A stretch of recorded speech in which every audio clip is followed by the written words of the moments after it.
Hello दोस्तों, स्वागत है आप सभी का एक बार फिर से स्टडी विद भूमि चैनल पर। तो फ्रेंड्स, आज की वीडियो में हम बात करने वाले हैं यूके ट्रिपल एससी के द्वारा जारी की गई एक नए विज्ञापन के बारे में। तो कल यूके ट्रिपल एससी के द्वारा भर्तियों का विज्ञापन जारी कर दिया गया था। उसी क्रम में हमने देखा था यूके ट्रिपल एससी के द्वारा सितंबर 2025 तक आयोजित होने वाली सभी परीक्षाओं का कैलेंडर यहाँ पे जारी कर दिया गया है, जिसमें एक बड़ी भर्ती पुलिस आरक्षी की रहने वाली है, जिसमें लगभग 2000 के करीब उसमें पद रहने वाले हैं। और दूसरी कनिष्ठ सहायक सीचपाल की भी एक उसमें बड़ी भर्ती है, जिसमें 1100 के करीब वहाँ पे पद रहने वाले हैं। तो उसी क्रम में व्यक्तिक सहायक की विज्ञप्ति के बारे में भी वहाँ पे उल्लेख किया गया था, जिसका जो विज्ञापन है वो आयोग के द्वारा प्रकाशित कर दिया गया है। तो इसी विज्ञप्ति के बारे में आज हम बात करने वाले हैं। तो देख लेते हैं कितने पद इसमें रहने वाले हैं, कब इसके फॉर्म कब से भरे जाने स्टार्ट हैं, कब इसकी लास्ट डेट रहने वाली है, क्या इसकी एज लिमिट रहने वाली है, क्या इसमें फ़ीस रहने वाली है। सारी ही बातें हम इस वीडियो में डिस्कस करेंगे। क्या इसका सिलेबस रहने वाला है, कैसा एग्ज़ाम पैटर्न रहेगा। तो आप पूरी वीडियो को एंड तक ज़रूर देखें, जिससे कोई भी इम्पॉर्टेंट जो इन्फॉर्मेशन है आप मिस ना कर दें। तो चलिए शुरू करते हैं।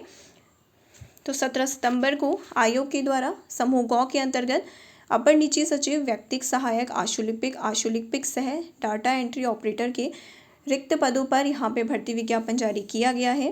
विज्ञापन प्रकाशन की तिथि 17 सितंबर है। 24 सितंबर 2024 से इसके फॉर्म भरे जाने स्टार्ट होने वाले हैं, और जो अंतिम तिथि रहने वाली है 14 अक्टूबर 2024 यहाँ पे अंतिम तिथि रहने वाली है। अगर आपसे फॉर्म में कोई गलती हो जाती है, आप कोई संशोधन करना चाहते हैं, वैसे तो आप कोशिश करें कि फॉर्म में आपसे कोई भी गलती ना हो। जब भी आप फॉर्म भरें तो बहुत ध्यान से उसे रीचेक कर लें और उसके बाद ही अपने फॉर्म को लास्ट सबमिट करें। खुद से अपना फॉर्म भरना सीखें, लेकिन उसके बाद भी अगर कोई आपसे वहाँ पर गलती हो जाती है, आप उसमें संशोधन करना चाहते हैं, तो 18 अक्टूबर से लेकर 21 अक्टूबर 2024 तक आप यहाँ पर आपको संशोधन का अवसर दिया जाएगा। अगर लिखित परीक्षा की तिथि की बात करें तो 8 दिसंबर 2024 यहाँ पर लिखित परीक्षा की तिथि दी हुई है। अब बात करें तो टोटल कितनी पोस्ट यहाँ पे रहने वाली, तो टोटल 257 पोस्ट यहाँ पे रहने वाली है। अगर परीक्षा पैटर्न की बात करें तो 2 चरणों में इसकी परीक्षा का आयोजन किया जाएगा। प्रथम चरण में इसका जो रिटन टेस्ट है, लिखित परीक्षा है वस्तुनिष्ठ प्रकार की, उसका आयोजन 8 दिसंबर को कराया जाएगा। इसके बाद जो भी अभ्यर्थी इस पेपर में क्वालिफाई करेंगे, मेरिट के आधार पर उनका चयन किया जाएगा, और फिर उनकी जो आशुलेखन परीक्षा है और टाइपिंग जो परीक्षा है वो यहाँ पे ली जाएगी। तो फ्रेंड्स, ये जो वैकेंसी आई है मेनली ये आशुलिपिक की यहाँ पे वैकेंसी आई हुई है। आपके पास आशुलेखन का यहाँ पे शॉर्ट हैंड का ज्ञान होना आवश्यक है, और इसके साथ ही टाइपिंग भी आपको हिंदी और इंग्लिश टाइपिंग आनी चाहिए। तो फॉर्म तो सभी फिल कर सकते हैं जिन्होंने ग्रेजुएशन यहाँ पे और इंटरमीडिएट किया हुआ है, क्योंकि कुछ पदों में ग्रेजुएशन यहाँ पे शैक्षिक अर्हता मांगी हुई है, और कुछ पदों के लिए इंटरमीडिएट यहाँ पे शैक्षिक अर्हता रहने वाली है। लेकिन उसके साथ ही साथ आपको आशुलेखन भी आना चाहिए, और टाइपिंग टेस्ट भी यहाँ पे लिया जाएगा। तो अब देख लेते हैं कौन कौन सी इसमें पोस्ट रहने वाली है और क्या उनमें क्वालिफिकेशन रहने वाली है। तो पहले यहाँ पे पोस्ट है अपर निजी सचिव की, जिसमें टोटल 3 पद यहाँ पे रहने वाले हैं। कैटेगरी वाइज आप यहाँ से चेक कर सकते हैं। डिस्क्रिप्शन बॉक्स में आपको इसका लिंक प्रोवाइड करा दिया जाएगा, वहाँ से आप टेलीग्राम चैनल से जुड़कर कंप्लीट जो डिटेल है, PDF है, उसको वहाँ से डाउनलोड कर सकते हैं और चेक कर सकते हैं। ये जो आपकी अपर निजी सचिव की पोस्ट है लेवल 8 की, ये आपकी वैकेंसी रहने वाली है। बहुत अच्छी पोस्ट है। 21 से 42 वर्ष तक यहाँ पे आपकी एज लिमिट रहने वाली है। और अगर बात करें शैक्षिक अर्हता की, तो स्नातक अगर आपने किया हुआ है तो आप यहाँ पे इस फॉर्म को फिल कर सकते हैं। और इसके साथ ही साथ हिंदी और अंग्रेजी दोनों में स्टेनोग्राफी में 80 शब्द प्रति मिनट की स्पीड यहाँ पे मांगी हुई है, और हिंदी और अंग्रेजी टाइपिंग में यहाँ पे 4000 की डिप्रेशन प्रति घंटा की स्पीड मांगी हुई है। यहाँ पे अधिमान्य अर्हताएँ आप देख सकते हैं। 2 वर्ष की प्रादेशिक सेना में अगर सेवा की है और NCC का अगर B सर्टिफिकेट है, तो आप इस फॉर्म को तो इसे भी आप यहाँ पे अप्लाई कर सकते हैं। ये अनिवार्य नहीं है, अधिमान्य अर्हताएँ। दूसरी पोस्ट यहाँ पे व्यक्तिक सहायक की रहने वाली है। इसमें भी टोटल 3 पद यहाँ पे रहने वाले हैं। इसमें देख लेते हैं। इंटरमीडिएट यहाँ पे अनिवार्य अर्हता मांगी गई है। इसके अलावा और भी जो यहाँ पे अर्हताएँ दी हैं, आप इन्हें यहाँ से चेक कर सकते हैं। ये जो आपकी पोस्ट रहेगी, ये लेवल 6 की पोस्ट रहने वाली है। तो आप जब भी इस फॉर्म को फिल करें तो आप देख लें कि आप किस पोस्ट के लिए फिल कर रहे हैं। अगर आपने केवल इंटरमीडिएट किया है तो उसमें से जो इंटरमीडिएट वाली पोस्ट हैं आप उन पे फिल करें, और अगर आपने ग्रेजुएशन भी किया है तो आप इंटरमीडिएट के साथ जो ग्रेजुएशन वाली पोस्ट हैं उन्हें भी फिल कर सकते हैं। तो अगर हम बात करें व्यक्तिगत सहायक वाली ये पोस्ट के बारे में, जो कि उत्तराखंड सूचना आयोग के अंतर्गत रहने वाली है, तो यहाँ पर इंटरमीडिएट के साथ हिंदी टंकण में यानी हिंदी टाइपिंग में 4000 की डिप्रेशन की गति होनी चाहिए, और स्टेनोग्राफी में 80 शब्द प्रति मिनट की यहाँ पे स्पीड आपकी होनी चाहिए, और अंग्रेजी स्टेनो व टाइपिंग में जो प्रवीण अभ्यर्थी हैं उनको यहाँ पे अधिमान दिया जाएगा, ऐसा यहाँ पे बताया गया है। और अधिमानी अर्हताएँ सेम वही रहेंगी जो पहले वाली पोस्ट के लिए रहने वाली है। उसके बाद यहाँ पे जो तीसरी पोस्ट है वो आशुलिपिक और व्यक्तिगत सहायक की रहने वाली है। टोटल इसमें 15 पद रहने वाले हैं।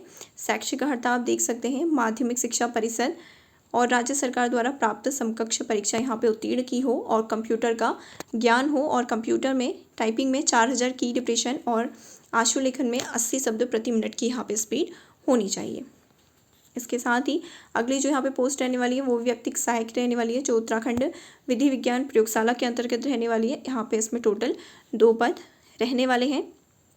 तो इसमें जो शैक्षिक अर्हता मांगी गई है वो स्नातक मांगा गया है। अगर आपने स्नातक किया हुआ है तो आप इस फॉर्म को फिल कर सकते हैं, और हिंदी और अंग्रेजी भाषा का यहाँ पे अच्छा ज्ञान होना चाहिए। इसी के साथ साथ आपको स्टेनो आने चाहिए। स्टेनो में इसमें 80 शब्द प्रति मिनट की यहाँ पे गति मांगी हुई है, और कंप्यूटर में हिंदी और अंग्रेजी टाइपिंग में 4000 की डिप्रेशन प्रति घंटा की स्पीड यहाँ पे होनी चाहिए। इसके बाद बात करें, नेक्स्ट है व्यक्तिगत सहायक। इसमें टोटल 22 पद यहाँ पे रहने वाले हैं। अलग अलग प्राधिकरणों में ये पोस्ट आपकी रहने वाली है, तो यहाँ से आप चेक कर सकते हैं कि किस में कितनी पोस्ट रहने वाली है। तो टोटल मिलाकर इसमें आपकी 22 पोस्ट यहाँ पे रहने वाली है। अब अगर इसमें बात करें तो क्या यहाँ पे शैक्षिक अर्हता रहने वाली है, तो शैक्षिक अर्हता यहाँ पे इंटरमीडिएट आपकी मांगी हुई है, और लेवल 5 की आपकी ये जॉब रहने वाली है। और साथ ही साथ वहीं स्टेनो में 80 शब्द प्रति मिनट की गति होनी चाहिए, और हिंदी टाइपिंग में 4000 की डिप्रेशन की यहाँ पे गति होनी चाहिए। यहाँ पे कुछ अधिमानी अर्हताएँ भी दी हुई हैं, आप इन्हें यहाँ से चेक कर सकते हैं। उसके बाद जो अगली है वो व्यक्तिगत सहायक की रहने वाली है। इसमें भी टोटल 2 पद आपके रहने वाले हैं। इसमें भी इंटरमीडिएट अगर आपने किया है तो आप इस फॉर्म को फिल कर सकते हैं। इसके साथ ही साथ यहाँ पे आशुलिपि में इंग्लिश स्टेनो में 100 तथा हिंदी में 80 शब्द प्रति मिनट की यहाँ पे गति मांगी हुई है। इसके साथ साथ अंग्रेजी और हिंदी टाइपिंग में, इंग्लिश टाइपिंग में 5000 की डिप्रेशन और हिंदी टाइपिंग में 4000 की डिप्रेशन की यहाँ पे गति मांगी गई है। इसके बाद अगली भी जो पोस्ट है व्यक्तिगत सहायक की है। इसमें टोटल 207 पद आपके रहने वाले हैं। तो कहाँ कहाँ पर ये रहने वाले हैं, सेवा नियोजन निदेशालय हल्द्वानी के अंतर्गत, राज्य कर विभाग उत्तराखंड के अंतर्गत अलग अलग विभागों में ये पद रहने वाले हैं। तो आप यहाँ से इन सारी ही पोस्ट को चेक कर सकते हैं। हम देख लेते हैं कि क्या इसमें शैक्षिक अर्हता रहने वाली है। तो अगर बात करें इसमें शैक्षिक अर्हता की, इंटरमीडिएट अगर आपने किया है तो आप इस फॉर्म को फिल कर सकते हैं, और साथ ही जो हिंदी शॉर्ट हैंड है इसमें 80 शब्द प्रति मिनट और हिंदी टाइपिंग में 4000 की डिप्रेशन प्रति घंटा की स्पीड यहाँ पे आपकी होनी चाहिए। इसके साथ ही अधिमानी अर्हताएँ आप यहाँ से चेक कर सकते हैं। अगली जो पोस्ट रहने वाली है वो आशुलिपिक सह डाटा एंट्री ऑपरेटर की रहने वाली है। इसमें टोटल 3 पोस्ट यहाँ पे रहने वाली है। बात करें शैक्षिक अर्हता की, तो अगर आपने इंटरमीडिएट किया है तो आप इस फॉर्म को फिल से कर सकते हैं, और सब में वही है, हिंदी टाइपिंग में 4000 की डिप्रेशन की गति होनी चाहिए, और हिंदी स्टेनो में 80 शब्द प्रति मिनट की आपकी यहाँ पे गति होनी चाहिए। नेक्स्ट जो पोस्ट रहने वाली है व्यक्तिगत सहायक आशुलिपिक ग्रेड 2 यहाँ पे रहने वाली है। इसमें टोटल 2 पोस्ट रहने वाली हैं। इसमें भी आपका इंटरमीडिएट यहाँ पे शैक्षिक अर्हता मांगी हुई है। तो ये था कि कौन कौन सी इसमें पोस्ट रहने वाली है। तो पोस्ट के बारे में सारा विवरण और क्या यहाँ पर इन पदों में शैक्षिक अर्हता रहने वाली है, तो आप अपनी शैक्षिक अर्हता के अनुसार इन पदों को प्रायोरिटी के अनुसार फिल कर सकते हैं। अगर अब बात करें आयु की, तो आयु की जो गणना तिथि है वो 1 जुलाई 2024 यहाँ पे दी हुई है। अब अगर बात करें कैसे इसका जो फॉर्म है वो फिल करना है। तो ऑनलाइन आवेदन पत्र भरे जाने के सारे चरण यहाँ पे दिए हुए हैं। अगर आपको फॉर्म भरने में कोई भी प्रॉब्लम होती है तो आप नोटिफिकेशन में जाकर जो यहाँ पे भी इंफॉर्मेशन दी हुई है इन पॉइंट्स को आप पढ़ सकते हैं। अगर आपको फॉर्म भरने में कोई भी यहाँ पे प्रॉब्लम होती है तो सबसे पहले स्टेप 1 में आपको रजिस्ट्रेशन करना है, जिसमें आपको अपनी पर्सनल डिटेल फिल करनी है। उसके बाद आपके पास स्टेप 2 आएगा, जिसमें आपको अपनी एजुकेशन क्वालिफिकेशन और जो भी वहाँ पे अदर डिटेल मांगी हुई है उन्हें वहाँ पे आपको भरना है। फिर ये जब आपका कंप्लीट हो जाएगा तो तीसरे स्टेप में आपको अपनी फ़ोटो और जो सिग्नेचर है वो यहाँ पे अपलोड करने हैं। फ़ोटो और सिग्नेचर जब आपकी अपलोड हो जाती है उसके बाद यहाँ पे आपको पेमेंट करना है और लास्ट में जो भी अपने फॉर्म को फाइनल सबमिट करने के बाद उसका यहाँ पे प्रिंट ले लेना है। तो ये रहे सारे पॉइंट्स ऑनलाइन फॉर्म भरे जाने के संबंध में। अब बात कर लेते हैं परीक्षा शुल्क की, क्या इसमें शुल्क रहने वाला है। तो अनारक्षित कैटेगरी के लिए यहाँ पे और ओबीसी कैटेगरी वालों के लिए 300 रुपये का शुल्क यहाँ पे रखा गया है। SC/ST के जो कैंडिडेट हैं और EWS से जो कैंडिडेट्स आते हैं उनके लिए यहाँ पे 150 रुपये का शुल्क रखा गया है। उत्तराखंड के जो दिव्यांग अभ्यर्थी हैं उनके लिए भी 150 रुपये का यहाँ पे शुल्क रखा गया है और जो अनाथ कैटेगरी में आते हैं उनके लिए यहाँ पे कोई भी शुल्क नहीं रखा गया है। तो अब बात कर लेते हैं इसके सिलेबस के बारे में कि क्या इसमें सिलेबस रहने वाला है। तो सबसे पहले इसमें जो हिंदी भाषा है 20 अंकों की यहाँ पे हिंदी भाषा का सिलेबस आपका रहने वाला है, जिसके अंतर्गत क्या क्या पॉइंट्स आएंगे आप देख सकते हैं। क्या उसका सिलेबस दिया हुआ है, सारा सिलेबस यहाँ पे दिया हुआ है, तो इसे आप यहाँ से चेक कर सकते हैं। तो जो 20 नंबर का है वो सामान्य हिंदी का पोर्शन आपका रहने वाला है और जिसमें यहाँ पे हिंदी का जो पूरा सिलेबस है संज्ञा, पत्र लेखन, अलंकार, मुहावरे जो भी है यहाँ पे सारा दिया हुआ है। इसके बाद जो हिंदी साहित्य वाला पोर्शन है उसमें कौन कौन से आपके कवि रहने वाले हैं वो भी सारे यहाँ पे दिए हुए हैं। उसके बाद हम देखें जो 40 अंकों का आपका पोर्शन रहने वाला है वो सामान्य ज्ञान, सामान्य अध्ययन और मानसिक योग्यता और तर्क शक्ति का रहने वाला है। तो इसमें से इसके जो हैं आपके टोटल 40 क्वेश्चन यहाँ पे रहने वाले हैं। कौन कौन से ये क्वेश्चन रहेंगे, क्या इनका सिलेबस रहेगा, ये सारा सिलेबस यहाँ पे दे रखा है। तो ये रीजनिंग का सारा सिलेबस आपका दे रखा है कि इसमें कौन कौन से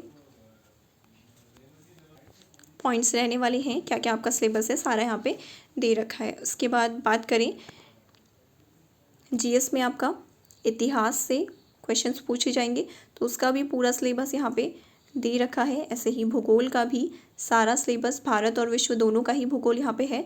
इसके बाद राजनीति विज्ञान का यहाँ पर सिलेबस दिया हुआ है कि राजनीति विज्ञान में क्या सिलेबस रहने वाला है। ऐसे ही अर्थशास्त्र में क्या आपका सिलेबस रहने वाला है, ये भी सारा यहाँ पे दिया हुआ है। इसके साथ ही साथ राष्ट्रीय व अंतर्राष्ट्रीय महत्व की जो समसामयिक घटनाएं हैं, करंट अफेयर हैं, उनको भी यहाँ पे शामिल किया जाएगा। इसके बाद 40 अंकों का जो आपका रहने वाला है वो उत्तराखंड का पोर्शन रहने वाला है, जिसमें उत्तराखंड से संबंधित विविध जानकारियों के बारे में यहाँ पे पूछा जाएगा। तो उत्तराखंड का भी जो पूरा सिलेबस है यहाँ पे दिया हुआ है, आप यहाँ से चेक कर सकते हैं। तो ये रहा इसका सिलेबस। 100 नंबर का इसका आपका एग्ज़ाम होना है, जिसमें 20 क्वेश्चन आपके सामान्य हिंदी के रहने वाले हैं। इसके साथ ही साथ 40 नंबर का आपका उत्तराखंड का पोर्शन रहने वाला है, 10 नंबर का यहाँ पे रीजनिंग का पोर्शन रहने वाला है। उसके अलावा GS का आपका पोर्शन रहने वाला है। जो 30 नंबर का आपका GS का पोर्शन रहने वाला है उसमें आपके राजनीति विज्ञान, भूगोल, इतिहास, अर्थशास्त्र और अन्य विविध से संबंधित यहाँ पे प्रश्न पूछे जाएंगे। इसके साथ ही साथ राष्ट्रीय व अंतर्राष्ट्रीय महत्व की जो भी घटनाएं हैं, समसामयिकी है, उससे संबंधित क्वेश्चंस जो है वो भी यहाँ पे पूछे जाएंगे। तो ये थी कंप्लीट डिटेल उत्तराखंड समूह गौ के अंतर्गत निकले हुए विज्ञापन के बारे में, जिसमें आपके अपर निजी सचिव, व्यक्तिक सहायक, आशुलिपिक सह डाटा एंट्री ऑपरेटर के सीधे पदों पर ये भर्ती निकली हुई है। टोटल 257 पोस्ट पर ये विज्ञप्ति निकली हुई है।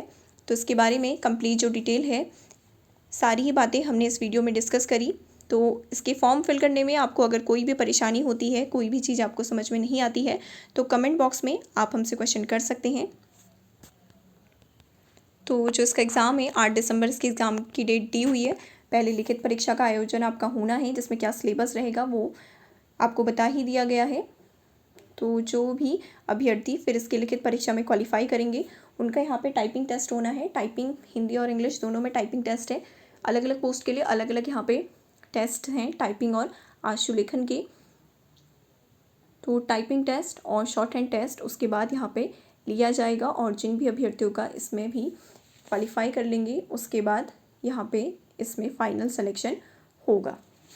तो ये थी बात उत्तराखंड अधीनस्थ सेवा चयन आयोग के अंतर्गत निकले हुए व्यक्तिक सहायक की विज्ञप्ति के बारे में। Thanks for watching.